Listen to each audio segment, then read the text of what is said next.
Yeah, thanks. I mean, Emma.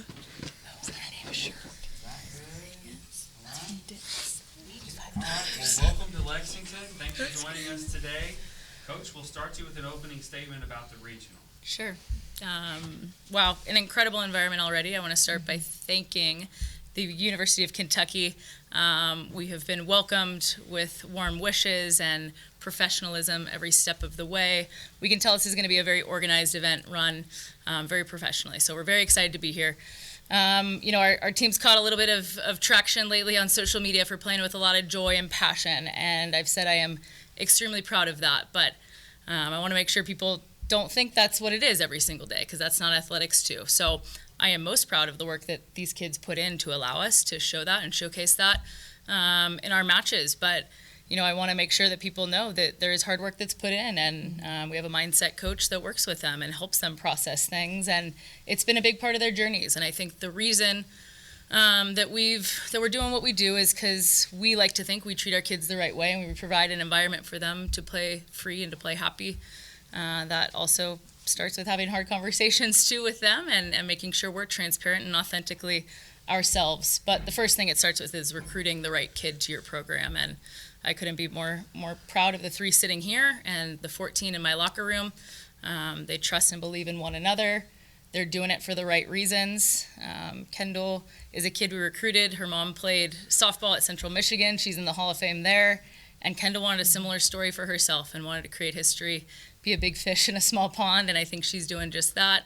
Emmy's dad was a coach for Whitewater, Wisconsin, a Division III school for a long time, and she grew up on a bus, sleeping on the ground, she would say, in between, Gatorade buckets, and just living a life in D3 and learning kind of what that's like. And she was originally committed to Minnesota, but wanted to be playing and wanted to have a moment like this, and I'm so happy for her. And Chloe's the daughter of 2 doctors and high achiever, and always has a smile on her face, and every one of these kids has stepped up big for us in different matches, and I think that's been the story of our season. I've had different kids play really good volleyball at different times, and we pass that baton around, and I think we're hard to stop for that reason.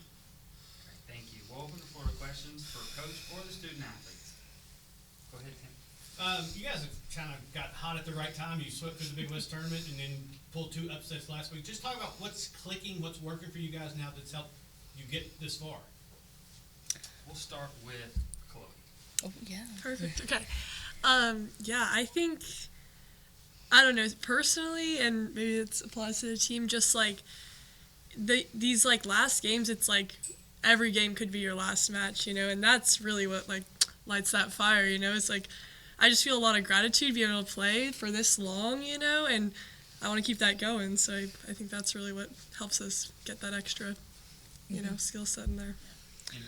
Yeah, I've said this before, but we always talk about playing our best volleyball at the end of the season, and we had some losses in conference that obviously weren't ideal, but it's made us who we are, and we've learned from them. And so we're peaking at the right time, and we're just playing with no expectation, just going out with joy and working hard on every single point, and that's our identity, that's who we are, and it's gotten us this far, so let's keep going.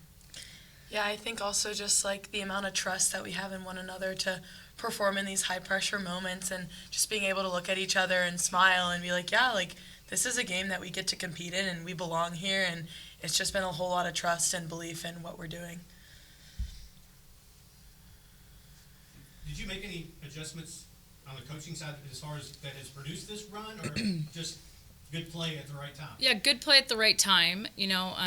Our conference, we've got some strong opponents, and we really liked our matchup in the Big West tournament. We knew that we liked our chances against Long Beach. And then Davis, we'd only played them once. Usually we play everyone twice in Big West, but they were one of our lone solo matches, and we handled them well at home. So we had a lot of confidence going into that Big West match. But yeah, I flipped out sides.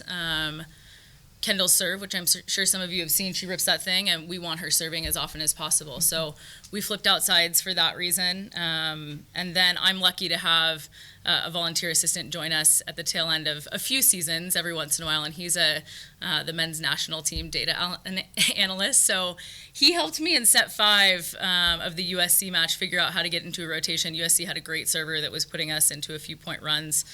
We got out of that, and it was a great matchup for Kendall's serve. She went on a 8-9 point run in set 5, which was really impressive. So I'm lucky to have a lot of staff that helps me as well make some of those decisions.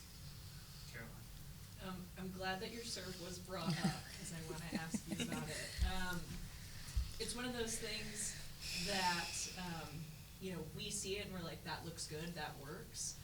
How have you kind of crafted it to become what it has, and what do you focus on in sort of like your tenets of a successful serve?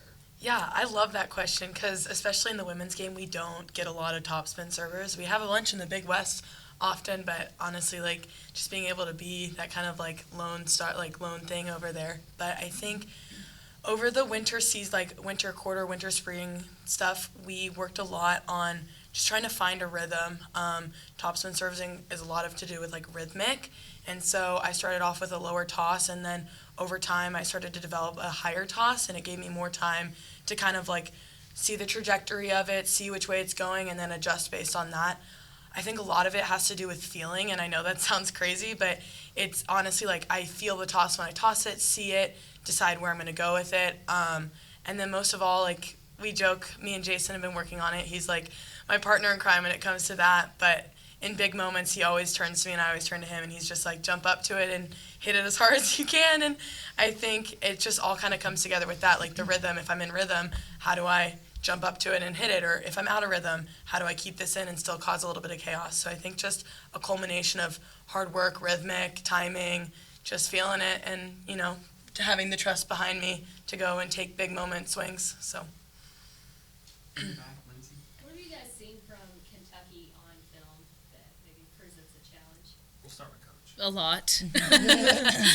They're an incredible volleyball team. We have a ton of respect for the way they play the game, the way they're trained, highly athletic in every position, incredible libero, great setter, great pins.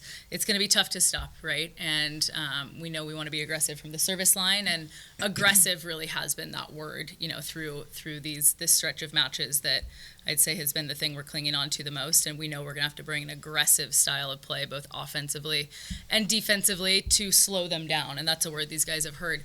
You're not going to stop them. You can't get frustrated with the swings here and there. You have to slow them down. You have to play percentages. You have to take care of some of the easier stuff, hopefully transition well at high percentages within that, and then just slow and be okay giving up some things as well. Any of the student athletes want to answer that? I think Jason has done just an incredible job of scouting, and I feel so confident going in of like Caroline said, they're going to get their big moments, they're going to get their big swings, but can we slow them down? And we do that because of Jason and all of his scouting work that he puts in day in, day out. And I think I have the trust in him as well that he's going to give us a scout to give us the best chance at slowing them down. Any other? Hey, Alec. Obviously, your style of play and your joy has gained a lot of traction, but what about, on social media what you're talking about has gained traction, but what about your style of play gives you confidence heading into this matchup? Coach. Yeah, I told these guys this before we left. We were watching video, and we've been top 15 in the country in attack efficiency this season, and that's been pretty incredible, and is a credit to having a setter that's been a starter for 4 years, really good passing, and then, two of these guys to put the ball away, and like I said, a lot of different people attacking-wise to put the ball away. So that's been a constant for us this year. Our defense has been up and down at times in some matches, and I think, again, back to your question of what have we been really good at in the last few matches, our defense has been very tenacious. We've been great at the net, but I think even better than at the net, we have just been flying all over, keeping that ball off the ground with bodies, not only keeping it off the ground, but then transitioning and killing that next ball. So we talk a lot about creating and converting for energy, and I'd say that is something that we will need to bring tomorrow to be able to again slow them down and have a chance to compete. Did you? Go ahead. You guys talk a lot about your brand of volleyball. Can you kind of describe what that brand is and how you hope to implement that in this upcoming match? Let's start with Chloe. Yes, I think our brand of volleyball is just loving this game, and I think there's just a lot of times that there's maybe a bad error or something crazy or funny, and it's everyone comes in the middle, laugh it off, go back and play. And I really think that that brand of volleyball where everyone's just having a good time and just happy to be there, and that also just circles back to we don't know if this is going to be our last match, you know, so it's just like, why not appreciate it for what it is? And I think that, like, coming into this NCAA tournament, it's like, yeah, like, every match could be our last match. Like, we're just happy to be here and play the sport we love, you know? Yeah, I think I would say, like, to go off of Chloe's, I think we're just relentless. Like, I feel like we've been, like, trying to find that throughout our whole year or whatever that we've been together, but really at this, like, end, it's finally meshed and, like, come together. And we just play relentlessly together throughout the whole time. It's really hard to beat a team that's relentless defensively, offensively, all of that.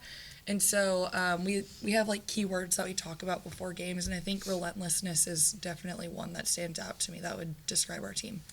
I think my favorite word that we talk about is altruism, which is selfless.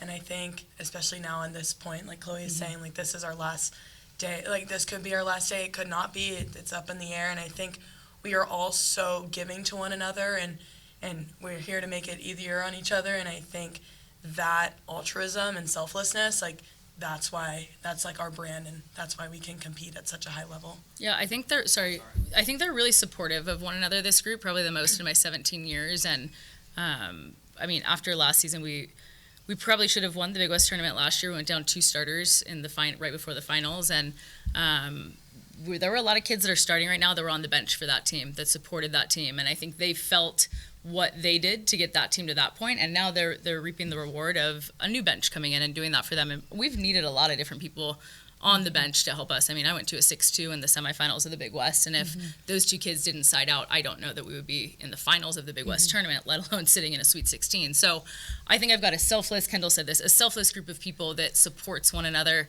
really well. And I know that has nothing to do with the style of volleyball we play, but they're the characteristics that it doesn't matter the style of volleyball you play. You have a group of people that is choosing to support one another, and that's where the real magic happens. We got time for 2 more. Start with Dick. I actually have one for the coach and one for the players. Sure.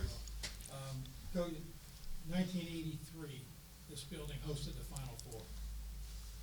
I was probably me and Tim, the only people around for that. But all 4 schools were from the West Coast. Yeah. Hawaii won it. Kentucky was 1 match away and lost in the Elite Eight. But back then it was such a West Coast sport, and now everything's moved east, it seems, and it's obviously more challenging. But could you talk a little bit about the fact that America is learning more about this sport? It's not just a West Coast sport anymore. Yeah, it's great. It's great for the sport of volleyball. I mean, you know, there's so many more eyes on it, so many huge clubs throughout this country, definitely more as you trend this direction, and it's great, right? There's more competitiveness, there's more parity. I mean, we're one of 2 California schools, 2 West Coast schools left in this. That's exciting. That's good for the sport, you know. So I think the better and the more dispersed you can be throughout the United States, that's going to create pockets of little kids that are going to see this thing and be like, as a 6-7-year-old, I want to be like them. They're going to go play club, and then you're just going to see, you know, this continue. So I think it's exciting for the sport that it has been able to, you know, scale the way it has. For the players, just for the fans in this area who are learning and may drop in. I've actually been up to Pacific Coast Highway. I've been to Santa Barbara, Monterey. I don't know if that means I've been past your campus or not. Yeah. But what can you tell people around here about your campus, where you all are from? And I mean, this is clearly different, of course. Yeah. Let's start with Chloe. Okay, yeah. That question kind of reminds me of, like, when we have, like, recruiting camps, and, like, girls ask the same thing, like, you know, what do you love about Cal Poly? And I always say, like, yeah, like, great food, you know, great, like, area, you can go on hikes, like, I love to be outside, you know, so that's fun, but, like, it just comes down to the people that I'm here with, you know, like, I don't feel like I could just be who I am, be here and, like, having a good time if it weren't for this, like, surrounding support system that is the volleyball team, you know. And, like, the people in SO are nice too, and that's everything, but it's just, like, having this, like, great group of people and the culture that the, you know, coaches have made is just, like, makes it everything, you know. Yeah, I'm from Wisconsin, and when I came to California, my dad warned me because my dad had been to Cal Poly for football coaching thing. And my dad warned my mom, like, hey, Kathy, you cannot let her commit while she's there. Like, she's going to fall in love with the life and everything that is there to offer. And so I remember going to camp, meeting Caroline, and I was like, oh my gosh, I love this volleyball. I love the volleyball that they're making here, the culture that they're making. And then my mom took me to the beach, and I was like, I want to be here. Like, the quality of life is incredible. And along with that, you get the best support system, you get the best teammates, the best coaches that have all become family. And, like, truly it is like no other. Like, you can have the greatest facilities in the world at a place, but, like, you don't get to have the beach, you don't get to have the mountains and, like, that sort of thing. So the quality of life is absolutely incredible.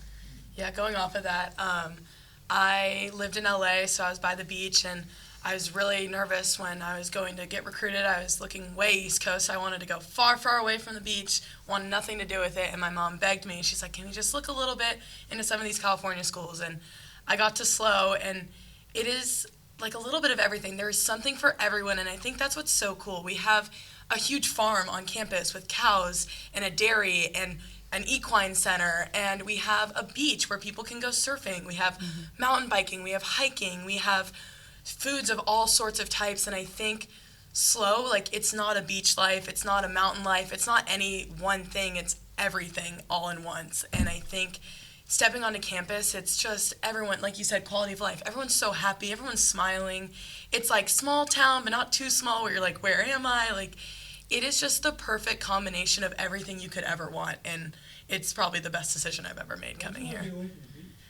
I have always wanted to live on a farm. It's one of my big dreams. I'm actually studying bioresource and agricultural She engineering. still talks about it a lot. Love my farmhouse. On the way here, I was like, wow, I still want a farm. Like, so yeah, like living by the beach, it's definitely a type of lifestyle, and I've never really resonated with it, but I now do because I get a little bit of it. I get a little bit of beach, a little bit of farm, a little bit of mountains, and it's just, I love it, so. We are actually out of time. Sorry about that. We gotta give them Thank you guys for waiting for us. We Thank you. appreciate it. Yes, thank you.